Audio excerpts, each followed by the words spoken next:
Looks like the majority of people are coming back. That's awesome. Thank you for coming back for the second part. Well, it's 2:38. We'll just give it another few minutes or a few seconds here. Go ahead and raise your hand. Let us know you're back, and we'll get started. Conrad, does it look like the majority of people are back? It's looking like it. All right. Well, thank you for returning to the second part of the presentation today or the meeting. My name's Karina, and I'll be helping facilitate this section of the meeting, which is called Feeding Options in the Fourth Trimester. So I want to thank Cheryl for the updates, and I think we'll go ahead and get going. So Cheryl, Ellen, and I sat down together and we decided that feeding options in the fourth trimester would make a great presentation with the one can coming and just in general, as Cheryl had discussed earlier. And so I thought we'd go ahead and get started. Conrad has already started the recording. So just to let you know, this is being recorded. We'd like to thank you for attending today's session. We hope by the end of our time today, you'll be able to demonstrate the following objectives. So it's assess WIC's role in promoting and supporting breastfeeding during pregnancy and into the fourth trimester and beyond. Demonstrate how WIC professionals can work together to create an environment of support for a variety of infant feeding options. Analyze WIC breastfeeding food packages in the first 30 days of life. Introduce the NWA secret ingredient campaign, and then discuss techniques for strengthening WIC staff's assessment skills and pathways for referrals when additional breastfeeding support is needed. So let's go ahead and get started. So our society just doesn't make it easy for parents to breastfeed. When a parent decides to supplement or switch to formula feeding in the first month postpartum, it probably has less to do with choice and more to do with the countless barriers and challenges parents face. Our society just doesn't make it easy for parents to breastfeed. Unfortunately, breastfeeding has also become more of a privilege than a right. But fortunately, we have WIC. WIC focuses on providing support to help families meet their infant feeding goals and trusting that they know what is best for their unique individual family. And that's what today's presentation is going to be all about, how to navigate that. We do know most WIC parents want to breastfeed. In 2022, 95% of WIC families initiated breastfeeding. So that means 9 out of 10 WIC parents in Oregon breastfeed, and 43% fully breastfeed at least at 3 months. That would mean like 4 out of 10 parents. And then 33 are fully breastfeeding at 6 months. So 3 out of 10 parents. So it went from 9 to 3 at 6 months. So for parents who are offering both formula and breast milk, the it's often called los dos in Spanish. 37%, 3 out of 10 are breastfeeding for at least 6 months, and 28% are breastfeeding for a year. So we start out with parents wanting to breastfeed over 9 out of 10 when they're pregnant and early postpartum, and then it goes down to 2 breastfeeding out of 10 at a year. So what's happening? Well, it's probably no surprise to you that the workplace is one of the biggest hurdles. I'm sorry, I forgot to turn on my video. The 13th annual National Breastfeeding Month takes place this August. And as Cheryl stated, the theme this year is this shining a light on why. This is RY. And so RY is focusing on promoting, protecting, and supporting breastfeeding and human milk feeding. And especially for celebrating mothers and lactating parents, uh, um, and and working parents. So, enabling breastfeeding, making a difference for working parents was this year's National WIC Breastfeeding Week's theme. So, workplace challenges remain the most common reason for women to never breastfeed or to stop breastfeeding earlier than recommended. That's probably no surprise to you. 50% of our of moms who live here in the U.S. return to work. So that's, you got 10 moms, five of those are returning back to work. And out of those who return back to work, those five moms, another 50% of those return to work by 2 weeks postpartum. So we're looking at 2.5 mamas are returning back to work at just 2 weeks postpartum out of 10 women. So that isn't fair. um, Women need adequate time and support to breastfeed. Women with less than 3 months of maternity leave reported shorter breastfeeding duration than those with 3 or more months of leave. And this and many of our WIC mamas are returning to work early. And during this time period, we like to call the fourth trimester. So some of you might be wondering what the fourth trimester is. We're going to use the WHO definition today. It's the time period immediately postpartum, birth through 6 weeks or 42 days. So we know that babies are born early so that they can fit through the birthing canal. And humans are one of the neediest species. We're classified as being part of the catch and carry species. So we're meant to be together 24/7. Human milk is relatively low in fat, so babies need to eat often. So in many cultures, we are found bound to our parents in slings and wraps because of that catch and carry species. During this time period, I've heard the mom and baby be referred to as a dyad. They're not to be split. That's what that means. I also just attended the webinar by Gold. I hope you all got to attend it as well. Jessica, one of my coworkers here, another breastfeeding coordinator for the Oregon State WIC program, her friend Brandy Gates Burgess was a speaker, and she suggested that the breastfeeding diet aims for about 20 hours of skin to skin contact. Yes, I'll repeat that, 20 hours per day during this fourth trimester period.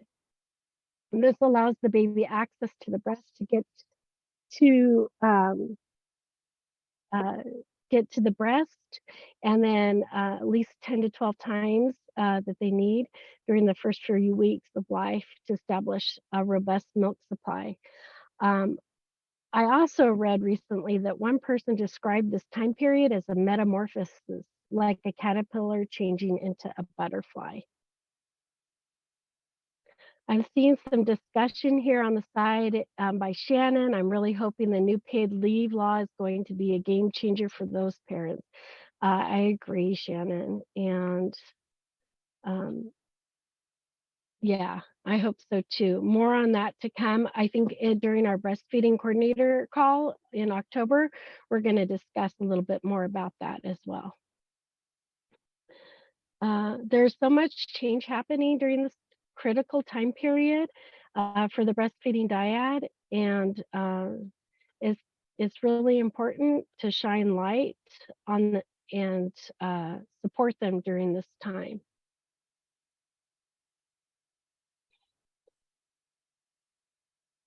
So the fourth trimester, isn't that a cute baby? I just want to snuggle with that baby and kiss on that baby too. This list highlights just a few ways WIC supports the dyad in the fourth trimester. Today, throughout this presentation, we encourage you to be thinking about ways your staff supports breast participants during the fourth trimester, and maybe think about ways that your staff does that, and share with your colleagues here today in the breakout sessions to help support each other and give maybe new ideas on ways to support your participants during this time period. First, we want to talk about the critical care that happens during the first 6 weeks postpartum. I Different cultures support new parents in different ways, and I just wanted to talk about a couple of cultures. One is the Latin American population. The first 40 days postpartum is traditionally known as the quarantena. It's a time of rest and recovery for a new mom and baby dyad. And for Muslims, this period of postnatal seclusion traditionally lasts about 40 days. And during this critical time, parents and aunties help nurture and care for the newborn and baby dyad, the new mom and the baby dyad. Um, but my personal experience working with young families in WIC is that there are quite a few young families who do not have adequate support and these extended families to help them navigate the fourth trimester. Can encourage the participant to think about who in their life would be the biggest support with breastfeeding. And then we could also maybe let them know that WIC is here to let them support them with their feeding needs. Uh, Vulnerable time experienced by significant physiological and social and emotional changes.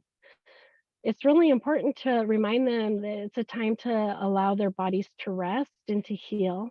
Uh, for 6 weeks after birth doesn't only support the participant's mental and emotional physical health, it also helps support the baby. But what happens when a participant doesn't have that support system? One thing we can do is offer our participants is giving them the permission to say no. It's a gift. Many of the mamas that I've worked with, they have a hard time saying no and they think they have to do it all. Creating boundaries is essential to their mental and physical health. The fourth trimester is all about the participant and their baby and bonding as a family. It isn't about cleaning the house or traveling to see different distant relatives or doing things for others. WIC staff have the privilege of playing a support role during this very special time for the family. We can do this by focusing on the participant and helping them grow and feel confident in their new role as a parent and a caregiver. Learning to feed and care for the baby. Many of our participants are navigating parenthood for the first time, and many have not spent time with babies or even have known someone who has breastfed. So, this is time for WIC staff, especially peer counselors, if you have them. They can help play an important role in supporting the parent with learning how to interpret baby behaviors and feeding cues. How many times, I ask you, have you explained a feeding cue during a certification? The its fist is in its mouth and it's looking around, and the parent's just engaged with you. So the parent, you say, "Ah, I think baby might be hungry," and then you talk about feeding cues, so that the parent would feed their baby. Read coping Um, coping strategies for lack of sleep, fatigue. I'm sure you have some, and I encourage you to share them today with others in your breakout sessions. There's a healing process after giving birth, both physically and emotionally. Letting participants know this time was meant to slow down, connect with their babies, and heal their bodies. Providing anticipatory guidance helps them understand what is normal and thus reduces their stress. Instead of, say, sleep when baby sleeps, maybe suggest rest when baby rests. I've had several parents say, all stressed out, I can't sleep. They told me to sleep. I can't sleep. And I'm all like, okay, okay. All right. What they're saying there is just rest and just take a moment. If you're feeling tired, listen to your body, do some check in. And if that means falling asleep, well, good for you. If it doesn't, well, then you probably would benefit just from some downtime, some rest time. Maybe there's a trusted friend, family member, or a neighbor who can provide respite care so the mom can get a break, walk the dog, take the older child to swim lessons, etc. There's so many things that parents need help with during this early time, and not they don't necessarily think about them prenatally. Encouraging moms to choose healthy snacks. Um, when we're addressing nutrient depletion is really important. Healthy snacks, but also things that are easy to grab. How are they refueling? If you have some ideas and you want to put them in the chat, I encourage you to do that now. What are some easy one handed snacks that you encourage your participants to have next to where they like to nurse? So if they get hungry or haven't eaten, they can just grab it and munch on it. Um, Fruits and veggies, hard boiled eggs, nuts, fruits, vegetables.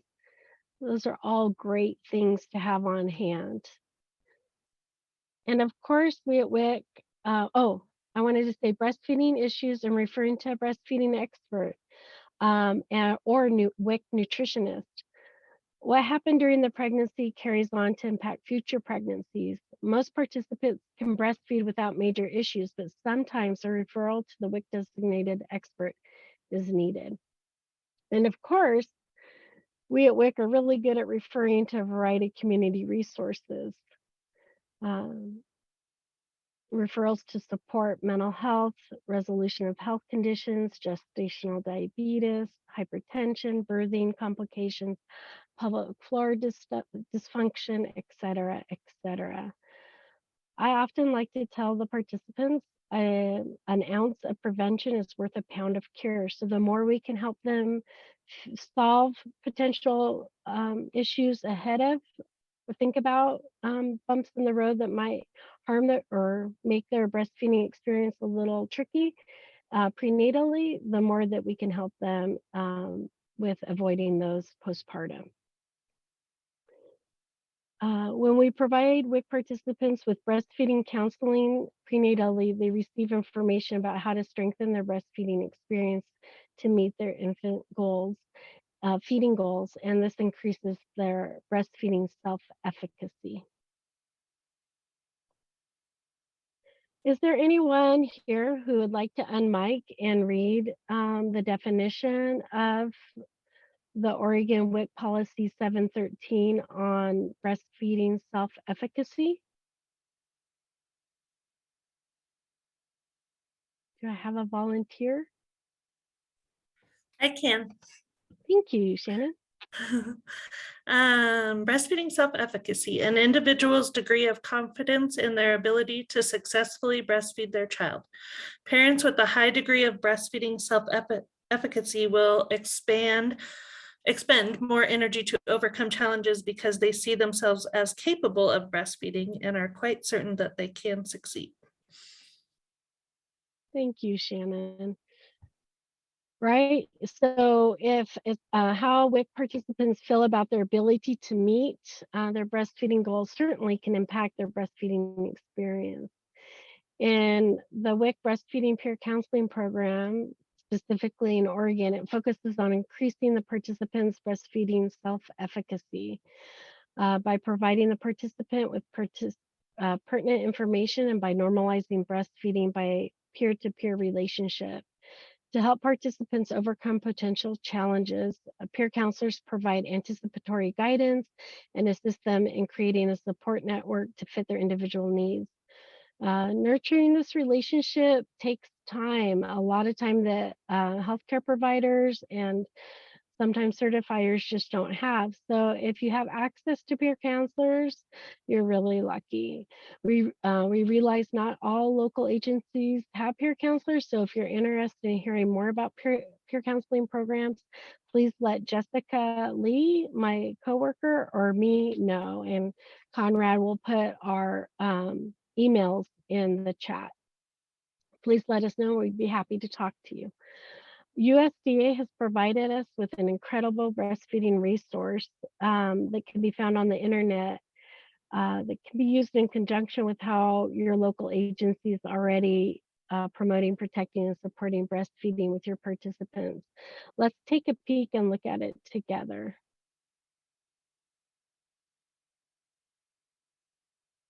Each WIC family can come to the table with different feeding concerns and challenges. So USD has created an incredible website called Breastfeeding Support Learn Together, Grow Together. I'd like just to pause for a minute and ask you to raise your virtual hand if you've ever gone to this website so we can get an idea of how, if this is something new or something that you're already familiar with. I see some hands going up. Nice. Okay, so this might be familiar for a few of you, but maybe new for most of you. So now we're just going to take a moment to the first minute of this. We're going to this little short clip about breastfeeding moms respond to questions about mom's emotional well-being. Okay, thanks, Conrad.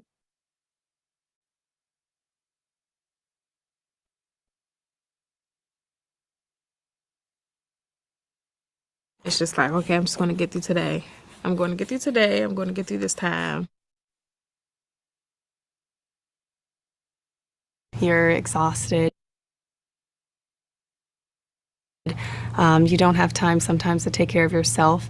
I personally forgot that after giving birth, I was recovering. And because you're constantly taking care of the baby, and it's always baby, baby, baby, attending to every need of his, that you forget about yourself. I think sleep deprivation is the biggest challenge that I'm facing as a new mom. And I think what's also challenging is that you're going through it for the first time, so you don't exactly know what you need. It's definitely I guess, sort of a sacrifice of yourself. One of the best sacrifices I've made, and absolutely worth it. But it's definitely challenging to be the one that the baby depends on. Thank you, Conrad. So I just I encourage definitely you, if you reached out. don't have access, oops. I encourage you to go ahead and utilize this free resource, especially if you don't have a lot of community support in your area with breastfeeding. It's a great resource. And more to come on that with when we move to Otis. Let's see. There's a slew of information out there, all kinds of things from sore nipples and uh, families and how they can support the parent and all kinds of stuff, links that you can share with participants through the texting platforms. Families deserve non-judgmental support, information help to guide them in feeding their infant. So that's a great resource to use for that. So next up, we're going to go with breastfeeding support begins with respect and non-judgment. Oregon WIC staff are amazing at being supportive. You can go ahead and do the next slide, Conrad.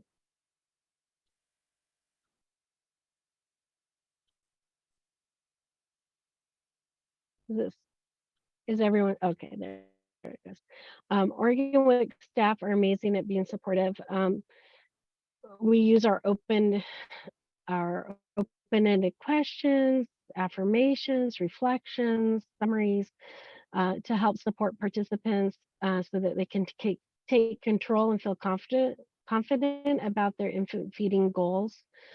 We meet the participant where they're at and offer information based on the participant's desire to receive ideas on how to support their infant feeding plan.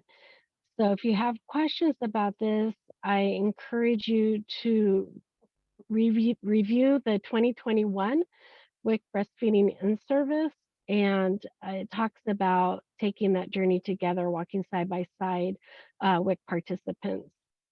You can find it on the Oregon website under the training and in-service tab, and Conrad's putting that link in the chat as well. So what happens what can we do to help support breastfeeding participants with their infant feeding plan when it's changed from fully breastfeeding to giving formula? Well, let's take a look at analyzing the WIC food package in the first month of life, offering formula during that fourth trimester. Well, I we're all breastfeeding educators here or nutritional professionals. We understand the importance of breastfeeding and how to support breastfeeding.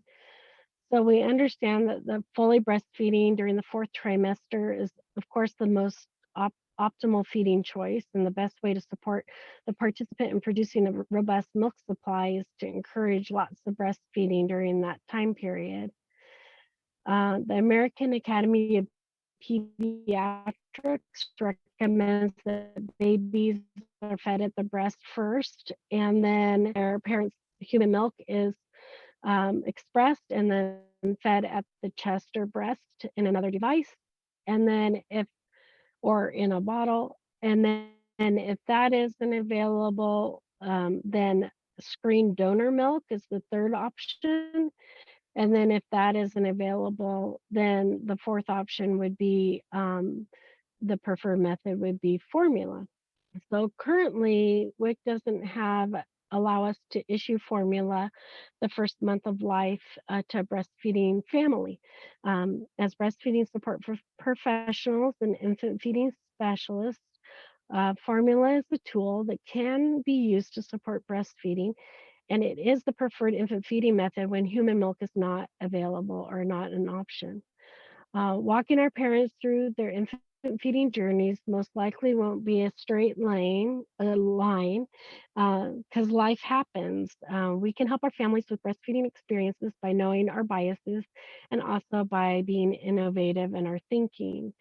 As we all know, WIC equals change. So next, Cheryl will talk to us about change that will be happening with Otis um, when it comes in our new WIC database, which is Otis, that is replacing Twist.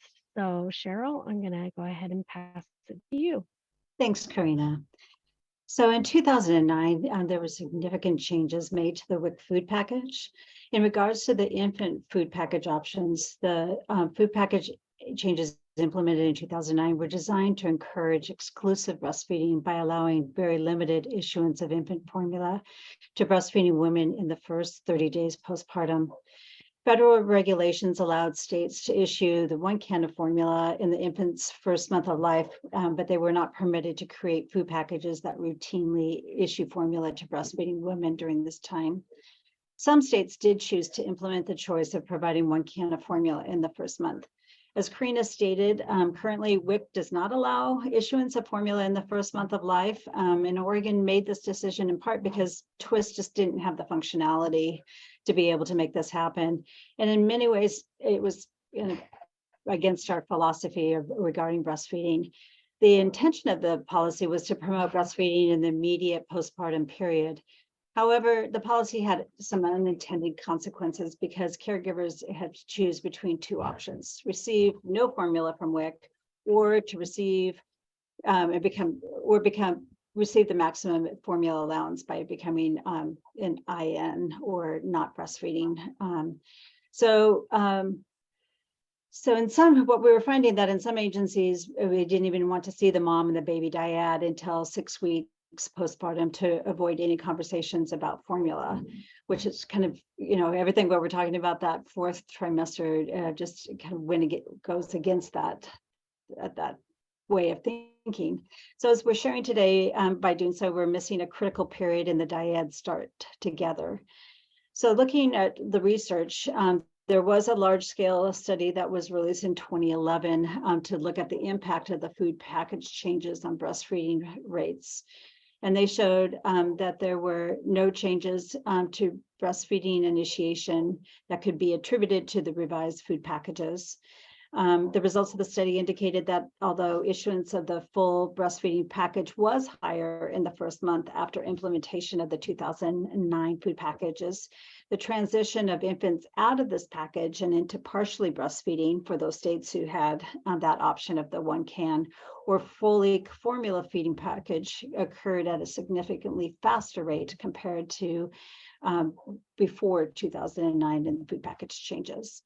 So although there is some evidence that the allowance of 1 can of formula in the first months helps support breastfeeding, the data at this time is not available to look at either the impact of the 1 can policy or how widespread that implementation is. So most of you have listened to the Otis in-service release earlier this month, and you know that the change is in the air with our new data system, Otis.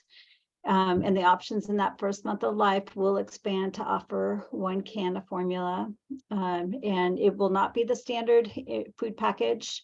It will require a breastfeeding assessment by the certifier with breastfeeding expertise. And that we really want to kind of explore and understand the motives and discuss that impact that it might have on breastfeeding. We also recognize that this option may bring up a lot of strong feelings and concerns. And we want to create a safe space for you to share your thoughts and feelings. And today we'll have some time to be able to do that with others. Talk about what it might, if there's impact on breastfeeding rates, or how you feel about if this word gets out.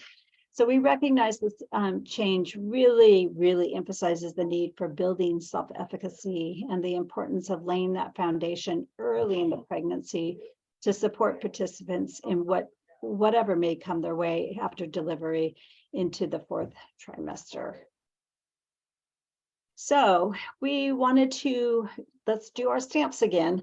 We wanted to get a sense of where you're feeling about just, having heard that Otis in service, or if you're hearing it for the first time, if just that initial, put a stamp on where you are on this continuum, or you can put a different emotion in the chat if you'd like, but we just wanted to have you have a chance to use the stamps. So if you go up to view options and yeah, you guys are doing it. So just go ahead and place whatever emoticon, it doesn't matter. You put stars, hearts, checks, where it lands for you. Seeing relief, we're seeing some curiosity, a little bit of discomfort.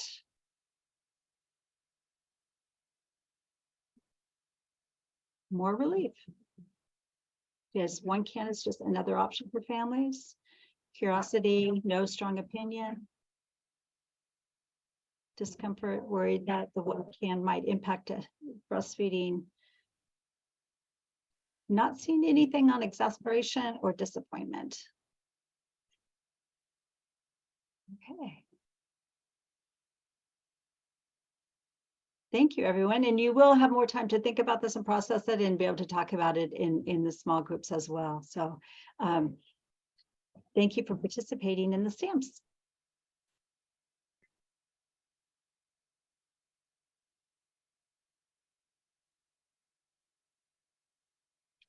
Thank you, Cheryl, for taking us through that activity that and we appreciate that you all participated in the poll. And I'm really happy that we're leaving a lot of time for discussion in this meeting. So I wanted to say that I hear some of you, because some of you had some doubts I saw, and I'm there too. But what about nothing but breast milk for the first 6 months, right? Because that is the recommendation is, fully breastfeed for the first 6 months, and then it's mutually desired up through 2 years.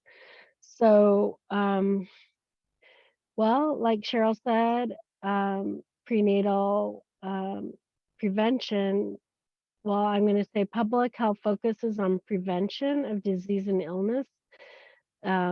So supporting the parent prenatally is essential. Getting a breastfeeding self-efficacy app.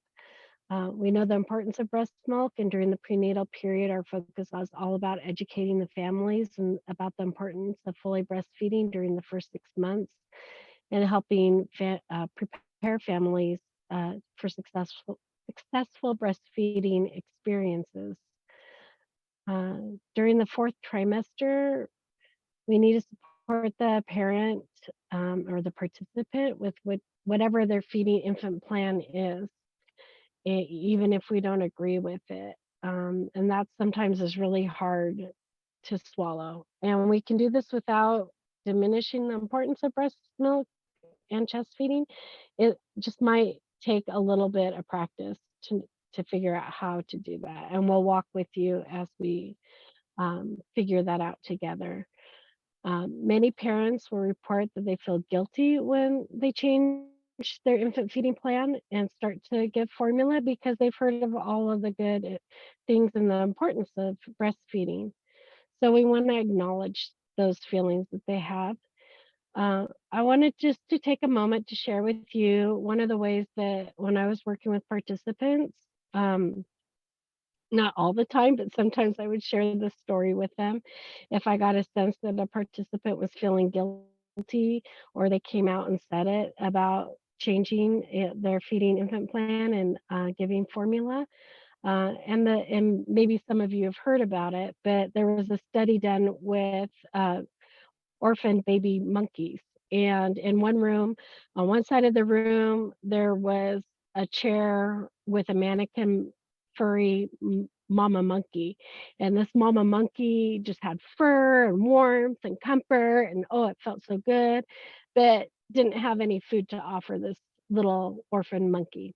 And then on the other side of the room, there was mama monkey, and it was a cold chair, and it was made out of steel, and there was no warmth, but it had, let's say, a banana to offer the baby monkey.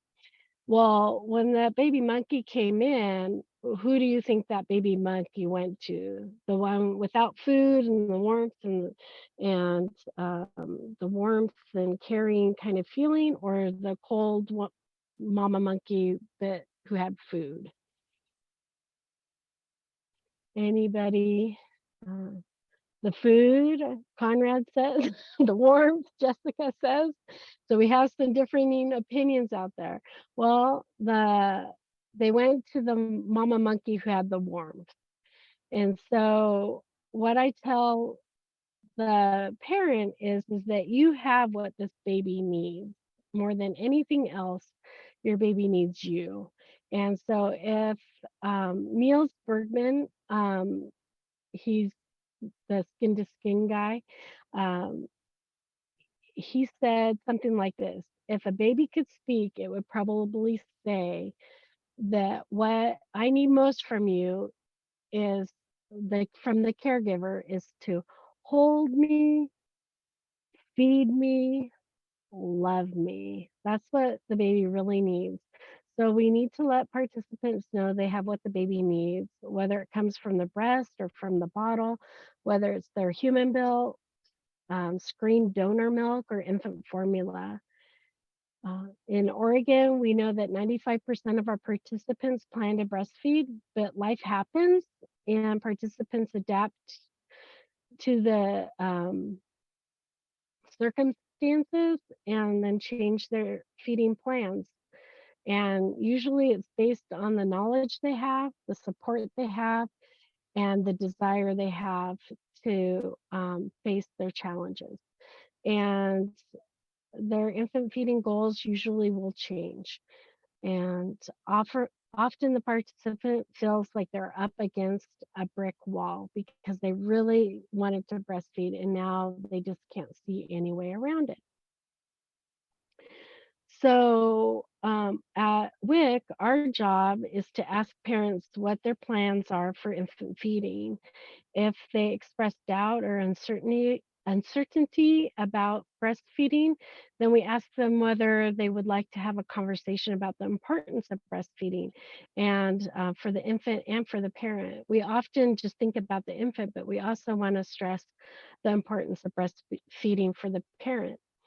And well, if they choose to want to work together to get over that brick wall, WIC is here to give them that ladder, or better yet, as Conrad has shown, there's a door in that brick wall. If you couldn't see it ahead of time, then we can, and sometimes those doors are really hard to see when you're faced with a challenge, and we can help show them that door.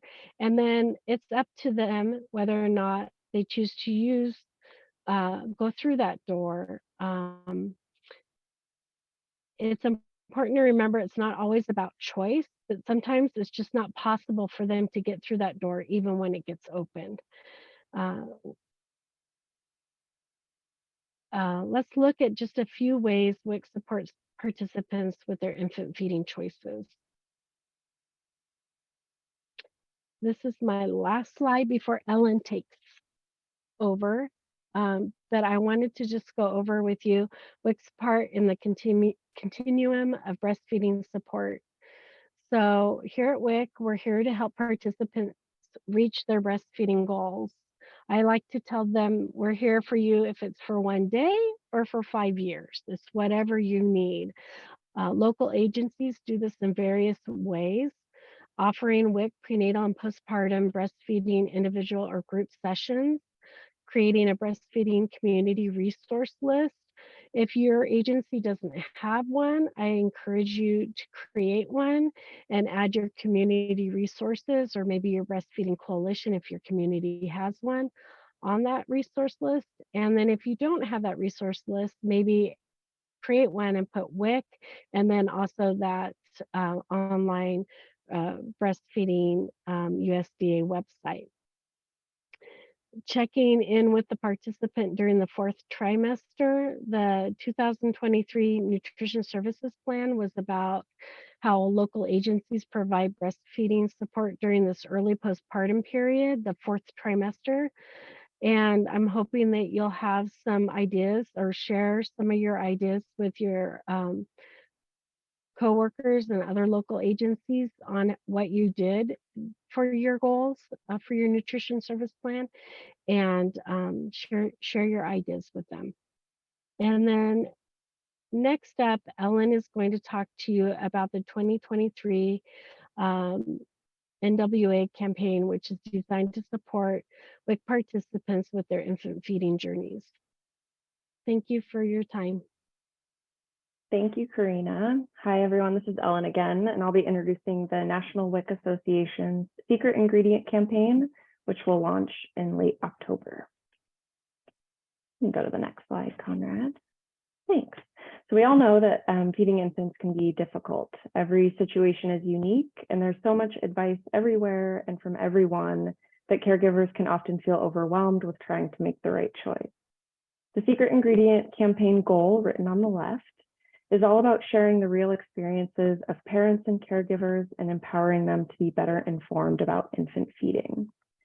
The Secret Ingredient is an educational and creative campaign for both public audiences and community partners. The campaign assures caregivers that the only secret to success, or to successful infant feeding, is getting the education and support they need. Hence the campaign's tagline at the top of this slide, the secret ingredient is you. When caregivers are informed about infant feeding, whether with human milk or with formula, they can be successful no matter what they choose. Lastly, the call to action directs audiences to WIC for help with their questions or concerns about feeding their infant. The Secret Ingredient campaign aims to dismantle barriers, combat stigmas, and alleviate fears, while shining a spotlight on WIC's invaluable resources, comprehensive guidance, and vital counseling services. And Conrad's going to share a link in the chat where you can learn more about this campaign. And so the Secret Ingredient campaign offers an opportunity to promote self-efficacy among caregivers and empower them to be better informed about infant feeding. The campaign messaging and materials, as you can see on the left of the slide, helps to fight isolation, cultivate confidence and community, and provide opportunities for education. So now we would like to share a 5-minute campaign video called Ups and Downs. And then after this video is when we'll break out into small groups to talk more about this campaign and the 4th trimester.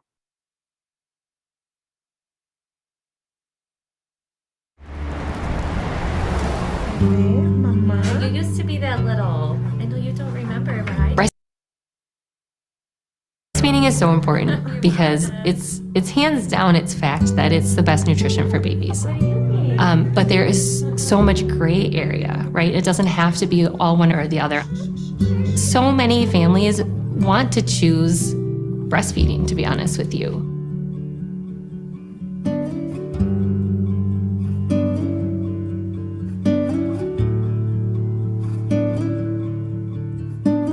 We're here to support you in that goal. We're also here to roll with the punches with you. So we're going to support you in any way that is needed to feed your baby. It can be really hard in the beginning, absolutely. My first baby, I breastfed maybe 6 weeks. I gave up.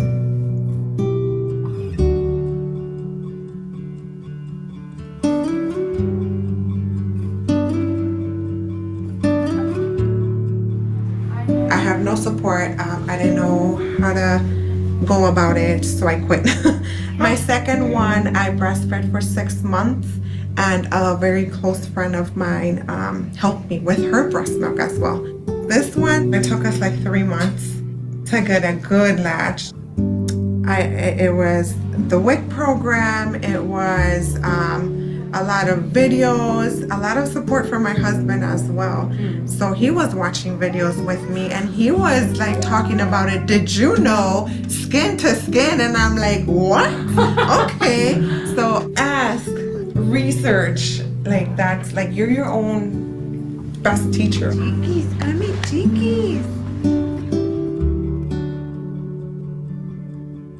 Moms need support. And so I like to think of us here at WIC as other teammate for this family and someone who's going to help them figure out what's the right choices for their family in their situation. 6:53, and you're all ready? We got about 20 minutes. My name is Diley. I currently reside in Phoenix, Arizona. Here we go. Even as a third-time mom, you know, I didn't think I was going to be faced with a lot of the challenges that I had. One of the biggest challenges for me to overcome was being able to ask for help. I feel like a lot of women, moms especially, are not good at that. I, didn't produce milk right away. I struggled with latching him. My breasts were tender, I was sore, and I started to blister.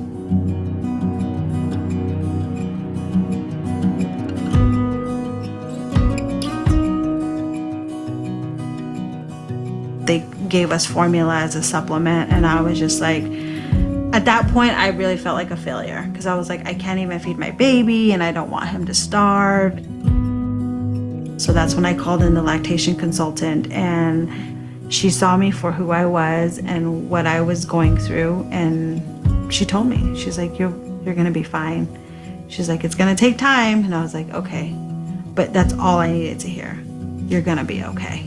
Yay! At that moment, I didn't feel ugly. I didn't feel like I was failing. I felt like I was where I was supposed to be. My kids, they see me, they saw these things. And I also wanted to have them see that, it's not always going to be rainbows and unicorns, and sometimes I feel like that's the perception. Knowing that I've been doing this for 16 months I can't believe it. I graduated from college. I was the first in my family to graduate from college. I've accomplished other things, but honestly, that was one of the biggest things because, it's not easy. Choice is important when trying to decide which path to go with feeding because it's going to be okay no matter what path you choose. And that it's okay to feel and be a mess. You can ask for help. There's people there who can help you.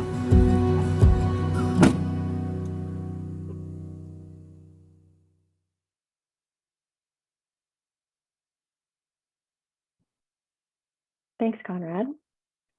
We can go to the next slide. Hopefully everyone enjoyed that video. A lot of what the moms were sharing and what staff was sharing was a lot of what Karina has already mentioned in this presentation. So I'm really excited to hear what everyone has to say in the small group discussion.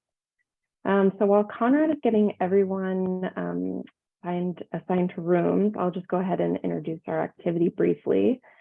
So there will be one facilitator per breakout room who will share 3 questions with you related to the 4th trimester, the secret ingredient campaign, and the 1 can change that's coming with Otis. And you'll have about 20 minutes to discuss. We would like for each group to begin by introducing each member, your role, and the agency that you represent. And then if there's a brave volunteer from each small group, we'd love to have you represent your group in the larger debrief when we come back. So before Conrad moves us around, does anyone have any questions about the breakout room?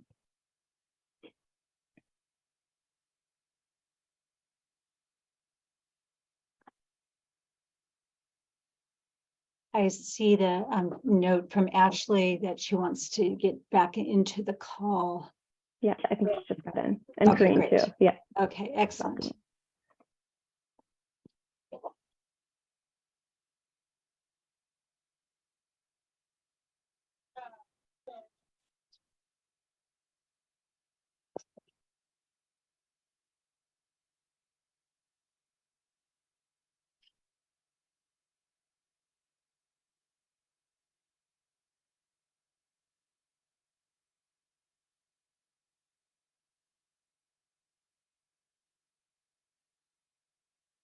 Facilitators, we do have some participants joining us by phone, so please read the questions when you get into the room.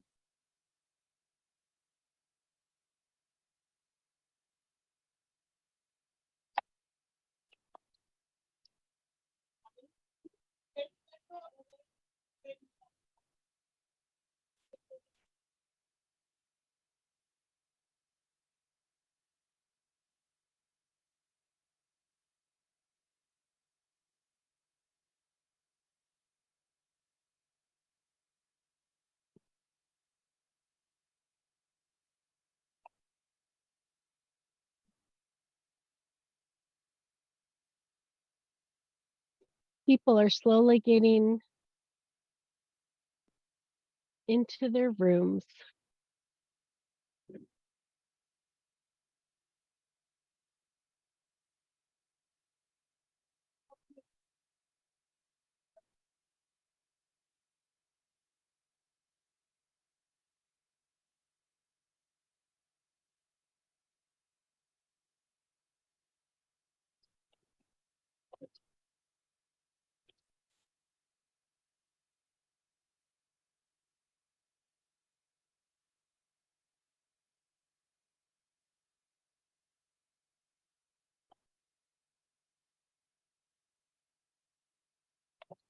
I think that it looks like you're slowly getting into the rooms. He's assigning you rooms. I think Shannon is the idea that I've got. You might be having to do it kind of manually to make sure the facilitators are in the right room. So it takes a few minutes to do, and he's probably losing his mind trying to make it happen, just so you all know. I'm gonna go ahead and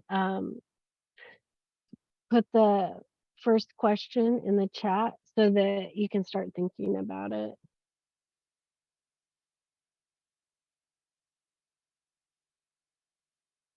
Maybe.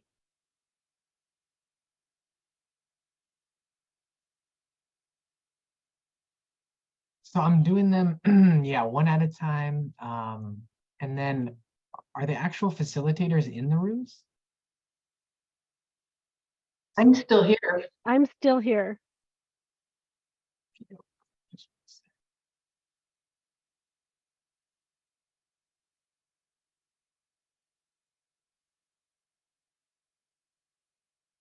Me too. Oh gosh, for some reason it's letting me move all the participants to your guys' room, but not you into the room. When it says breakout rooms on the bottom of your Zoom, does it allow you to click on it? I don't see breakout room at the bottom of my screen, Conrad. Okay. I can go to the rooms. It's up above. View options. Yeah, no, I don't have anything about breakout rooms.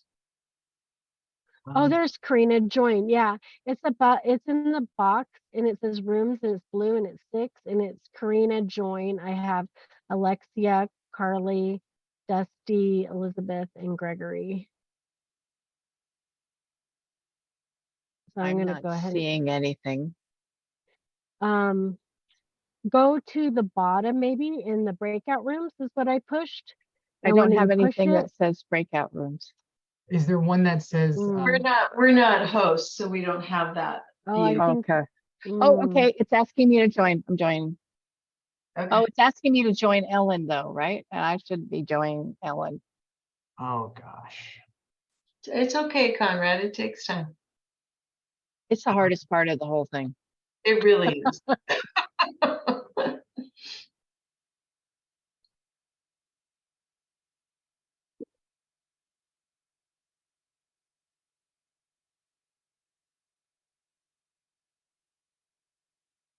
Yeah, and it's not letting me add you guys as hosts. Okay, so I just got a message that said I can join a breakout room, but it will put me in Ellen's room. So I don't know what to do about that. I can close all the rooms and then make it so that anybody can join any of them as like a last minute fix. I don't know which one I'm supposed to join.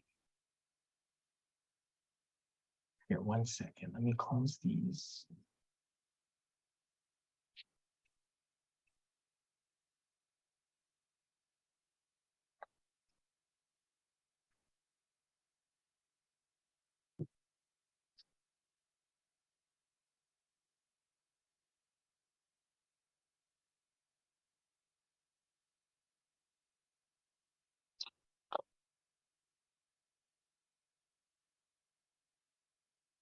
Okay, so on my end, it's letting me now close the breakout rooms in 90 seconds, and then I might be able to reopen them.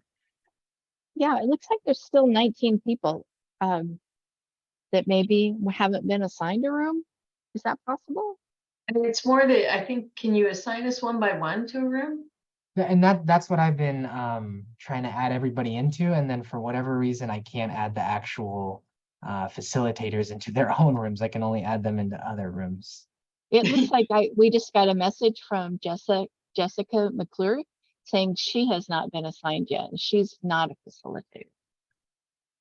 Right, there's a few people still in this room. Jessica, Jill, Lynetta, Kathleen, Ariana, etc.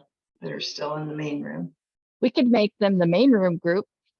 Yeah, we could do that.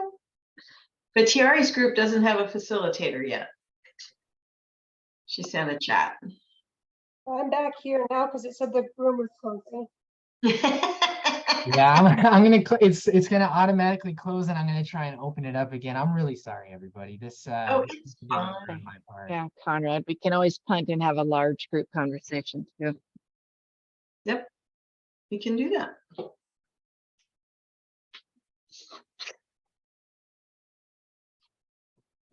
Or maybe just have since the hosts are the easy ones to move around, maybe just have the hosts be, whoever's allowed to be a host be a facilitator, and reduce your number of rooms to that. Sorry, y'all, we're having some technical challenges, the breakout room issue.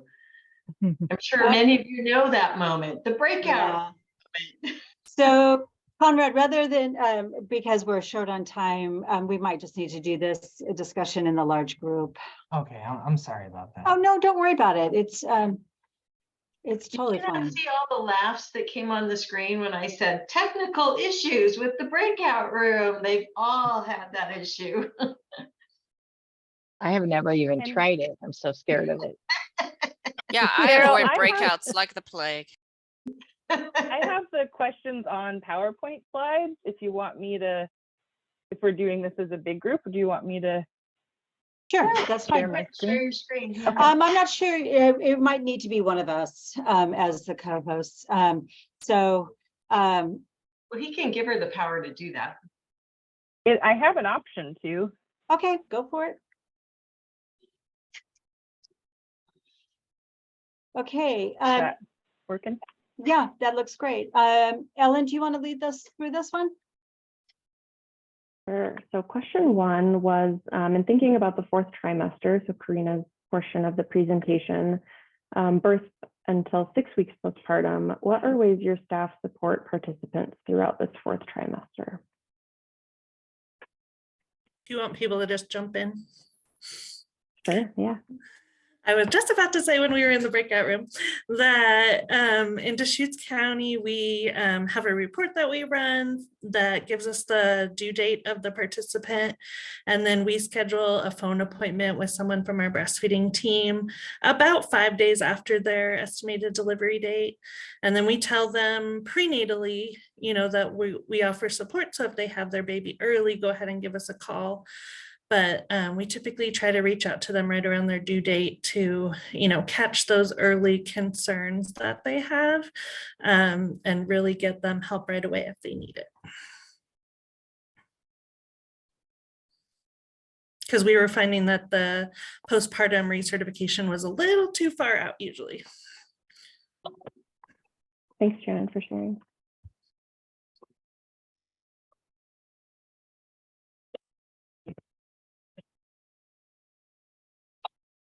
It looks like they do the same in Josephine and the same in Hood River. So you're not alone, Shannon. So that's good to hear that there's a lot of contacts happening during that early postpartum period.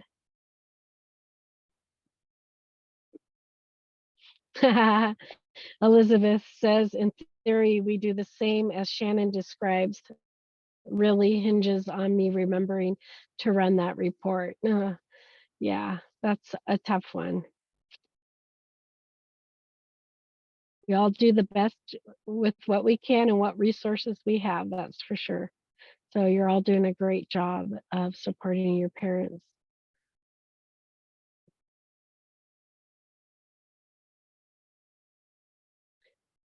And then Ari also says that they do the same in Lincoln. And then Brenna says early anticipatory guidance on cluster feeds and having a discussion around unrealistic expectations of sleep.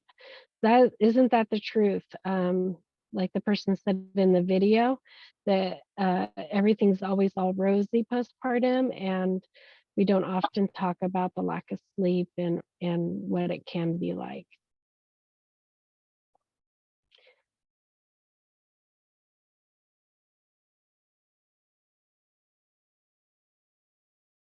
These are great. So that we have time, should we move on to the next question?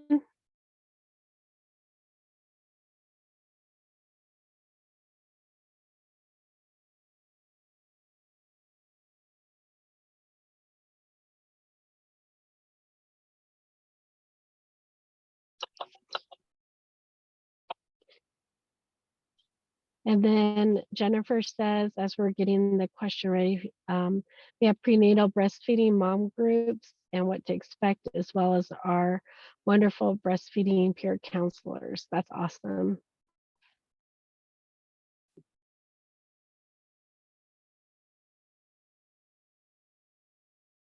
All right.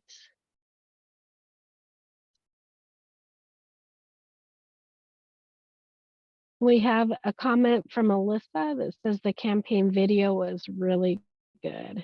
That's great. That's good feedback.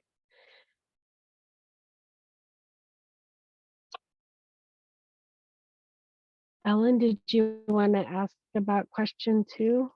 Sure. Yeah, so question 2. Thanks, Erica, for these questions popping up here. So question 2 is your initial thoughts of the secret ingredient campaign, which a lot of you are sharing, so thank you. So more specifically, how do the NWA messages fit for Oregon WIC breastfeeding messages? And how would you like to see this campaign promoted in Oregon? Looks like Lindsay also really liked the video and the campaign. Shannon highlights that the tagline, which is the secret ingredient is you, so important for that self-efficacy.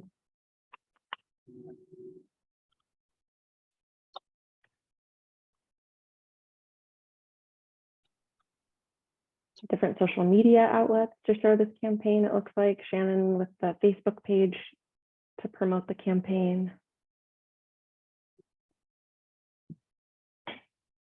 And promotion within breastfeeding groups, that's a great place to do that.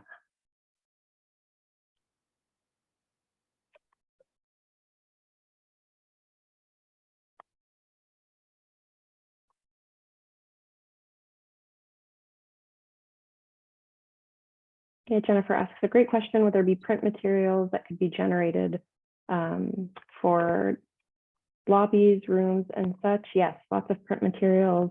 I do have a timeline coming in the next few slides, so I'll go over a little bit of what that looks like.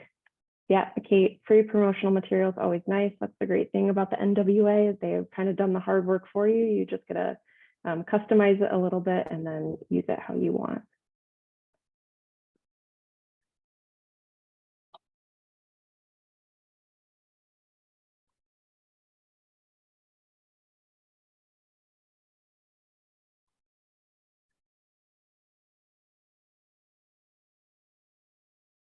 Since things are slowing down for question 2, maybe we can move on to question 3.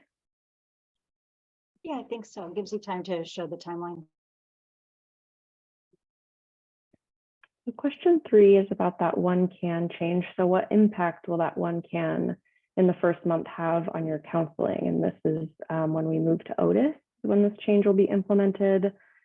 So some things to think about. How does this change fit with Oregon WIC philosophy of promoting and supporting breastfeeding? How will you train on this policy change with your WIC staff? What questions do you anticipate them having? And what concerns do you want to make sure that state staff know?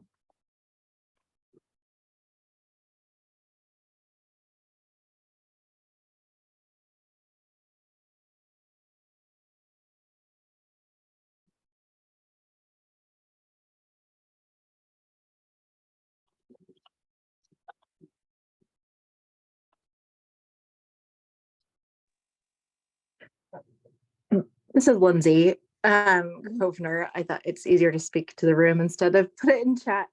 I guess my question, I guess, is more than an answer. Is was there an option, or is there an option to do more than 1 can? And the reason why I'm saying this is because I feel like our philosophy has been, or should be, like meeting the client where they're at, and rather than just 1 can, like, to me almost feels like restrictive, like we're the controllers and the keepers of the food and the formula, you know. It doesn't feel super inclusive to me. And it kind of creates this whole scarcity mindset. It's like, well, we can give you 1 can, but no more than that. You know, it's that kind of, that's what triggers me when I think about that. And so, yeah, I just feel like I would want there to be an automatic referral if someone is breastfeeding and initiated breastfeeding and want to continue, that this to determine what makes most sense and how much and how we can best support this, you know, mom baby dyad, is referring, of course, to the breastfeeding coordinator or lactation consultant. But these are the questions that are coming up for me as I'm thinking about how, yeah, the messaging and the environment that creates in the clinic.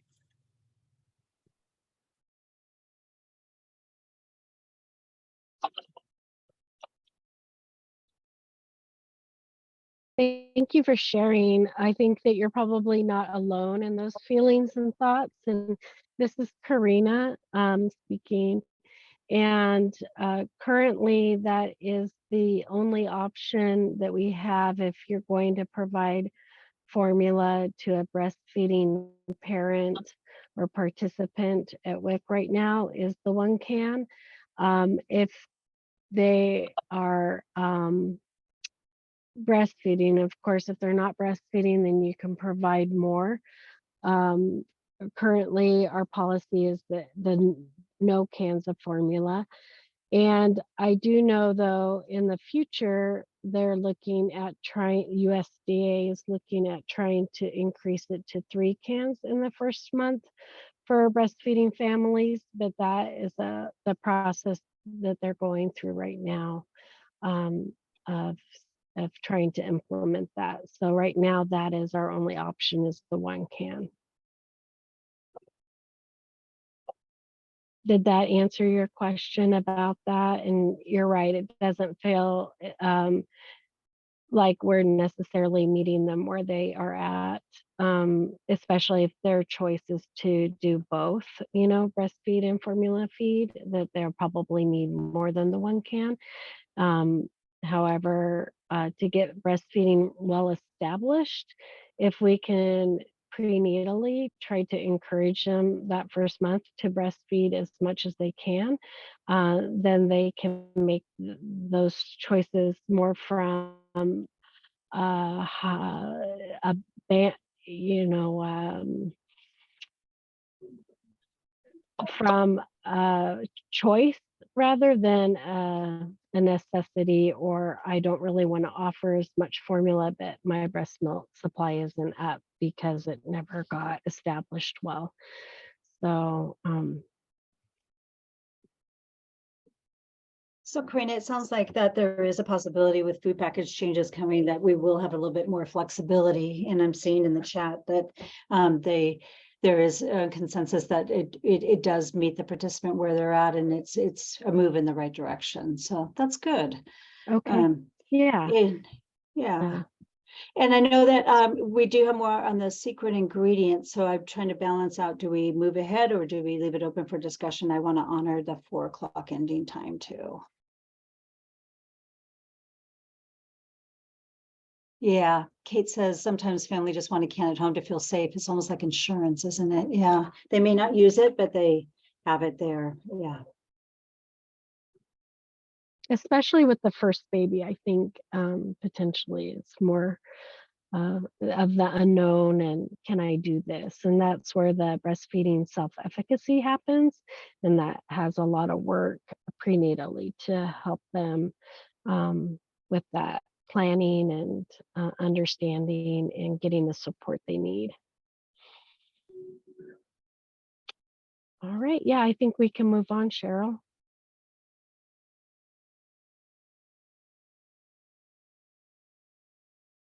And I will stay on after this meeting in case anyone wants to speak more and didn't have a chance.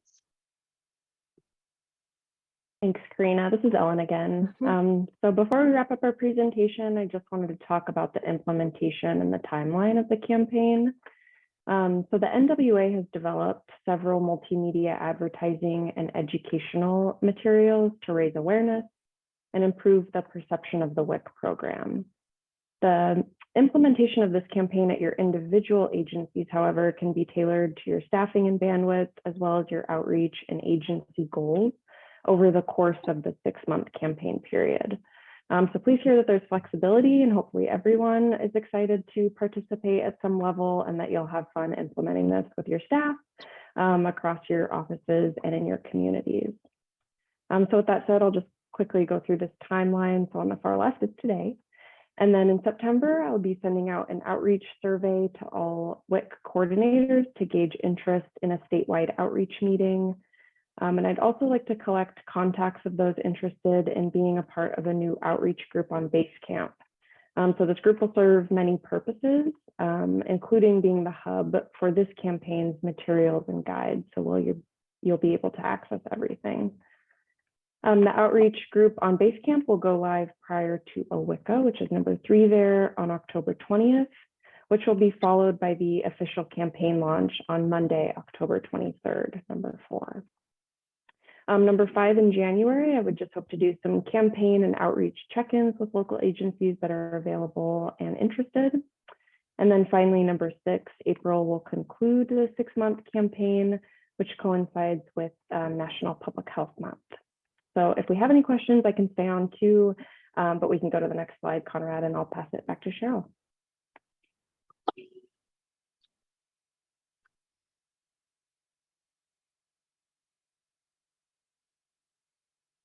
That was too fast, Ellen. It was like, okay. So I can summarize real quickly, and I just want to leave more room for discussion. We do not need to cut you off at all. But just, I really appreciate having this time to talk about that fourth trimester and what a critically sensitive time it is for the pregnant individual's health and the bonding between that dyad, and just WIC is right there with them. We felt that the secret ingredient campaign just was right hand in hand with the positive messaging and building self-efficacy. And I'm sorry we didn't have more time to do the discussion. And we can go back to that slide if anyone wants to do a screenshot, Ellen said, in terms of this, yeah. So let's open it up for any questions regarding that timeline. And we can wrap up there.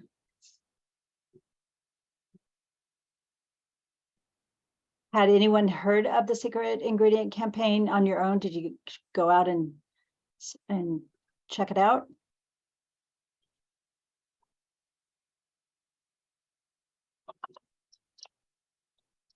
Oh, Meredith has her hand raised. Go ahead, Meredith. Christine. Yep, I saw it. Oh, Meredith raised her hand because she had seen it. Good job, Meredith. Okay. And Jill as well. Okay. Is there anything that you have any like things that you really thought were very positive that you wanted to share out with others, or any concerns that you might have about the campaign? Feel free to unmic. We've got time to chat. This is Christine. I have brought it to the attention of our marketing manager here in public health, and he was going to schedule those posts for us and use that campaign. So we're going to do that.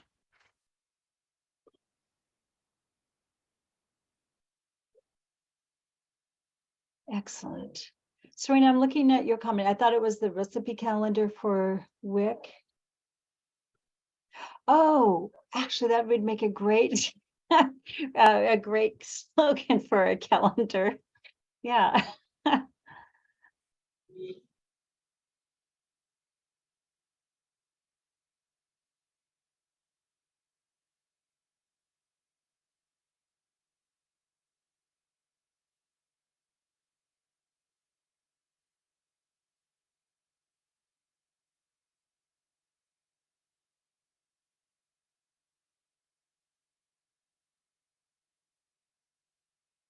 And as you can see, there's several touch points throughout the campaign before and during, but if you have any questions, I'll go ahead and drop my email in the chat. Feel free to reach out.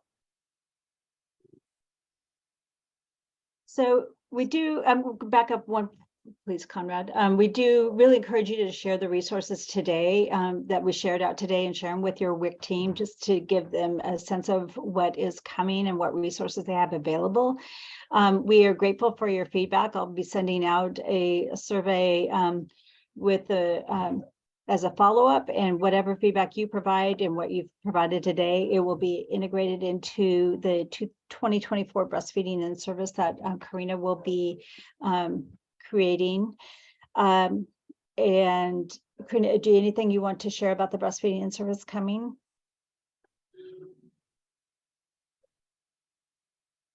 No, I think it will be closer to when Otis is happening. The in-service that we were going to have in 2023 was about the helping prepare for the 1 can. And since Otis is delayed, I think that it will be better to have it closer to the time local agencies are having that transition to Otis. So it actually worked out well that way. I did want to say that the Breastfeeding Award of Excellence for Multnomah County, they speak tomorrow. They were awarded the Breastfeeding Award of Excellence for peer counseling. Breaking news, that's great. Yeah, and Sabrina will be speaking tomorrow at 3 p.m. if you want to. I have a personal link for a personal message, but if you're interested, I can try to get you something so you can watch it. And then Oregon was also recognized by USDA for our sustaining our high breastfeeding rates, and we were giving a bonus award. So congratulations to all the hard work you all have been doing out there. That's excellent. Congratulations, everyone. That's amazing. Well done.